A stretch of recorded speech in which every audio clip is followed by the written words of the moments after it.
Alors que la station de RER Arcueil-Cachan est fermée pendant 5 jours pour travaux, de très nombreux curieux sont venus assister à une opération technique de grande envergure, le ripage d'une dalle de béton de 3000 tonnes sous les voies du RER B. Un compte à rebours a lancé l'opération qui doit durer 8 heures. Le futur toit de la station du Grand Paris Express est déplacé sur 26 mètres. Les visiteurs du soir en oublieraient presque les désagréments créés par les travaux. C'est très intéressant en termes de connaissances sur les prouesses techniques qu'on est capable de faire en termes d'aménagement. Tous les matins, je suis à la gare du RER B à Arcueil-Cachan.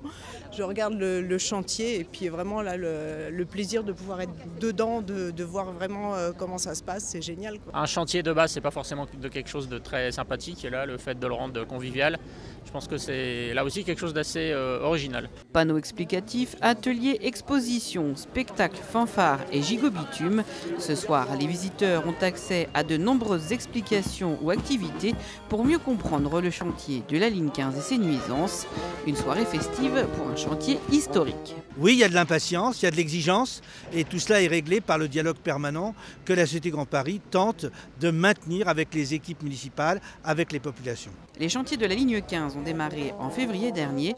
Aujourd'hui, on en compte une quarantaine entre Boulogne-Billancourt et Noisy-le-Grand. On est tout à fait dans les temps et nous espérons bien sûr que tout cela va continuer de manière optimale. Nous attendons maintenant ensuite la prochaine étape qui sera l'arrivée du premier tunnelier, le creusement du premier tunnel qui commencera à Champigny en février prochain. 200 km de ligne automatique, soit autant que le métro actuel. Le Grand Paris Express est le plus grand projet urbain en Europe.